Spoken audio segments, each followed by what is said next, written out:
ಕಾರ್ಯಕ್ರಮದ ಜನಾಭಿಪ್ರಾಯ ವೇದಿಕೆ ನಿಮಗಾಗಿ ಮುಕ್ತವಿರತಕ್ಕಂತಹ ವೇದಿಕೆ. ಎಸ್ಪೆಷಲಿ ಇವತ್ತು ಕರ್ನಾಟಕದ ಕಾವೇರಿ ನದಿ ನೀರು ವಿಚಾರಕ್ಕೆ ಸಂಬಂಧಪಟ್ಟಂತೆ ರಾಜ್ಯದ ಜನ ಗೊಂದಲದಲ್ಲಿ ಇರತಕ್ಕಂತಹ ಸಂದರ್ಭದಲ್ಲಿ, ಅನ್ನದಾತರು ಆಕ್ರೋಶದಲ್ಲಿ ಇರತಕ್ಕಂತಹ ಸಂದರ್ಭದಲ್ಲಿ ಸರ್ಕಾರದ ಪ್ರಮುಖ ಪ್ರತಿನಿಧಿಗಳು ದೆಹಲಿಯಲ್ಲಿ ಕೂತಿದ್ದಾರೆ. ಅಲ್ಲಿಗೆ ಕಾವೇರಿ ನೀರನ್ನ ಉಳಿಸಿಕೊಳ್ಳುವ ಪ್ರಯತ್ನ ಹೆಚ್ಚ ಅಥವಾ ಸಂಪುಟ ಸರ್ಜರಿ ಮುಖ್ಯಾನ ಅಂತ ಹೇಳಿ ಇದಾಗ್ತಾ ಇರುವ ಹೊತ್ತಿನಲ್ಲೇ ಲೇಟೆಸ್ಟ್ ಅಪ್ಡೇಟ್ ಕೇವಲ 5 ನಿಮಿಷದ ಹಿಂದೆ ಬಂದದ್ದು. ಸೋಮವಾರ ಸಚಿವ ಸಂಪುಟ ವಿಸ್ತರಣೆಗೆ ಮುಹೂರ್ತ ಫಿಕ್ಸ್ ಆಗಿದೆಯಂತೆ.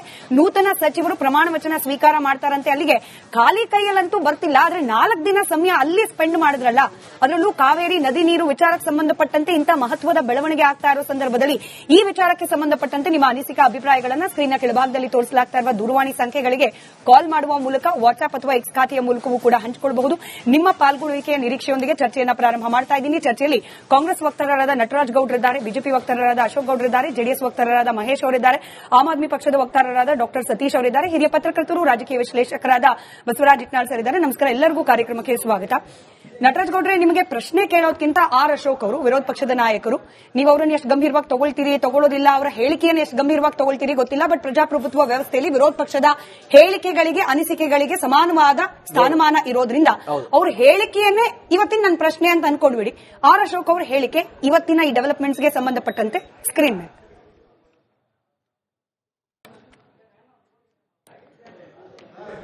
ಆರ್ ಅಶೋಕ್ ಅವರ ಹೇಳಿಕೆ.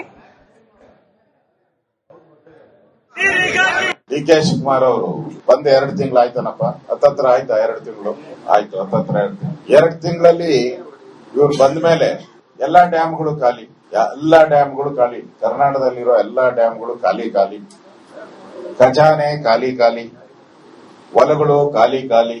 ಇವ್ರು ಮಾತ್ರ ಡೆಲ್ಲಿಯಲ್ಲಿ ಜಾಲಿ, ಇಲ್ಲಿ ಖಾಲಿ, ಅಲ್ಲಿ ಡೆಲ್ಲಿ ಜಾಲಿ. ನಿಮ್ಮ ಎಲ್ಲ MLAಗಳು ನನಗೆ ಮಾಧ್ಯಮದವರೇ ಹೇಳಿದ್ದು, ಪಾಪ ಯಾರೋ ಮಾಧ್ಯಮದವರು ಹೇಳಿದ್ರು, 4 ಜನ ಅಲ್ಲಿದ್ದಾರೆ. ಇಷ್ಟೇ ಸಿಂಪಲ್ ನಟರಾಜ್ ಗೌಡ್ರೆ. ಜಲಾಶಯಗಳು ಖಾಲಿ, ಅನ್ನದಾತರು ಆಕ್ರೋಶ, ಅಲ್ಲಿ ದೆಹಲಿಯಲ್ಲಿ 4 ದಿನದಿಂದ ಜಾಲಿ.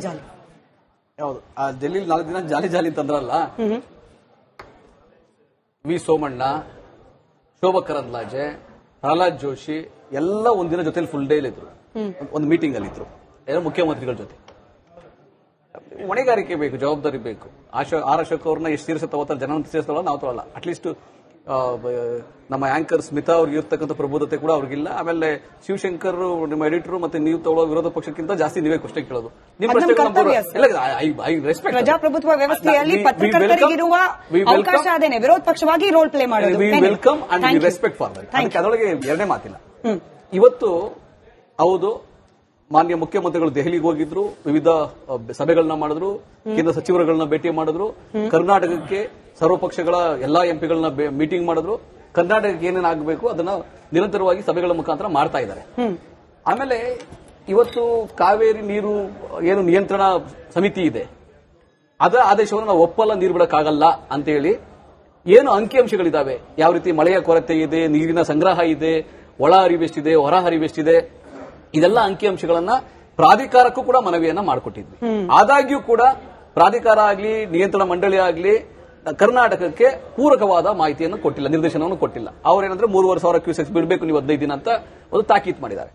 ಆದಾಗ್ಯೂ ಕೂಡ ಮಾನ್ಯ ಜಲಸಂಪನ್ಮೂಲ ಸಚಿವರು ರಾಮಲಿಂಗ ರೆಡ್ಡಿ ಅವರು ನೀರು ಬಿಡ್ಲಿಕ್ಕೆ ಸಾಧ್ಯ ಆಗೋದಿಲ್ಲ ಅಂತ ಕಡಾಖಂಡಿತವಾಗಿ ಹೇಳಿದ್ದಾರೆ.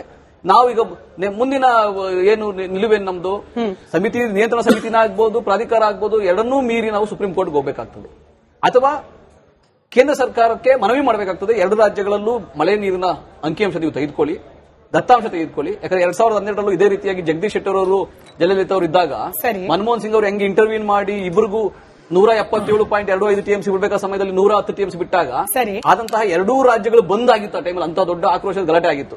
ಆ ಸಮಯದಲ್ಲೂ ಕೂಡ ಪ್ರಧಾನಮಂತ್ರಿಗಳು ಮಧ್ಯಪ್ರವೇಶ ಮಾಡಿ 2 ರಾಜ್ಯಗಳನ್ನು ಕೂಡಿಸಿ ಚರ್ಚೆ ಮಾಡಿ ಸಮಾಧಾನ ಮಾಡಿ ಕಳಿಸಿದ್ರು. ಆ ತರದ್ದು ಬೇಕಾಗ್ತದೆ, ಅದನ್ನು ಮಾಡ್ತೀವಿ. ಅದಕ್ಕೆ ನಾವು ಸಿದ್ಧ ಇದ್ದೀವಿ. ಯಾಕಂದ್ರೆ ಕರ್ನಾಟಕ ಜನತೆ, ರೈತರು, ಕುಡಿಯೋ ನೀರು ಇದರ ಪ್ರಥಮ ಆದ್ಯತೆ ಆಗಿದೆ. ಮುಖ್ಯಮಂತ್ರಿಗಳು ಅದೇ ಸ್ಪಷ್ಟ ಮಾಡಿದ್ದಾರೆ. ಎಲ್ಲಿ ಕಾಣಿಸ್ತಿದೆ ನಟರಾಜ್ ಗೌಡ್ರೆ, ಆದ್ಯತೆ ಎಲ್ಲಿ ಕಾಣಿಸ್ತಾ ಇದೆ? ಆದ್ಯತೆ ಏನು? ಅರ್ಜೆಂಟ್ ಆಗಿ ಸಚಿವ ಸಂಪುಟ ಕಂಪ್ಲೀಟ್ ಆಗಬೇಕು, ಅದು ಕೂಡ ಆದ್ಯತೆ. ಐ ಅಗ್ರಿ, ಕಂಪ್ಲೀಟ್ ಆದ ಸಚಿವ ಸಂಪುಟ ಇದ್ರೇನೆ ಆಡಳಿತ ಯಂತ್ರ ಸುಗಮವಾಗಿ ಹೋಗ್ಲಿಕ್ಕೆ ಸಾಧ್ಯ. ಬಟ್ 57 ದಿನಗಳ ಕಾಲ ಟೈಮ್ ತಗೊಳ್ಳಿ ಅಂತ ಹೇಳಿ ರಾಜ್ಯದ ಯಾವ ಜನರು ಕೂಡ ನಿಮಗೆ ವೋಟ್ ಹಾಕಿದ ವೋಟರ್ಸ್ ಇನ್ಕ್ಲೂಡ್ ಮಾಡಿಕೊಂಡು ಫಸ್ಟ್ ಆಫ್ ಆಲ್ ಈ ಅಧಿಕಾರ ಹಸ್ತಾಂತರ ಜನರು ಬಯಸಿದ್ದಲ್ಲ, ನಿಮ್ ಪಕ್ಷದ ಅನುಕೂಲಕ್ಕೆ ಮಾಡ್ಕೊಂಡಿದ್ದು. ಅಧಿಕಾರ ಹಸ್ತಾಂತರ ಆದ್ಮೇಲೆ ನೂತನ ಸಚಿವರ ನೇಮಕಕ್ಕೆ 57 ದಿನ ಟೈಮ್ ತಗೊಳ್ತಿರೋದು ಇದು ಕೂಡ ರಾಜ್ಯದ ಜನರು ಬಯಸಿದ್ದು ಅಲ್ಲ, ಅವ್ರು ನಿರೀಕ್ಷೆ ಮಾಡಿದ್ದು ಅಲ್ಲ. ನಿಮ್ ಪಕ್ಷದಲ್ಲಿ ಹೈಕಮಾಂಡ್ ನಾಯಕರು ಸಿಗ್ತಿರ್ಲಿಲ್ಲ, ಅವ್ರು ಅವೈಲೇಬಲ್ ಇರ್ಲಿಲ್ಲ, ಅವೈಲೇಬಲ್ ಇದ್ದಾಗ ಪ್ರೊಟೆಸ್ಟ್ ಅದು ಇದು ಆಯ್ತು. ಇದು ಯಾವುದು ಕೂಡ ಜನರು ಬಯಸಿದ್ದಲ್ಲ ಸರ್. ದಿಸ್ ಇಸ್ ನಿಮ್ಮ ಕಾಂಗ್ರೆಸ್ ಪಕ್ಷದ ಅನುಕೂಲಕ್ಕೆ ನೀವು ಮಾಡ್ಕೊಳ್ತಿರೋದು. ಸಮಸ್ಯೆ ಅನುಭವಿಸ್ತಿರೋದು ಯಾರು? ಜನರು. ಇವತ್ತು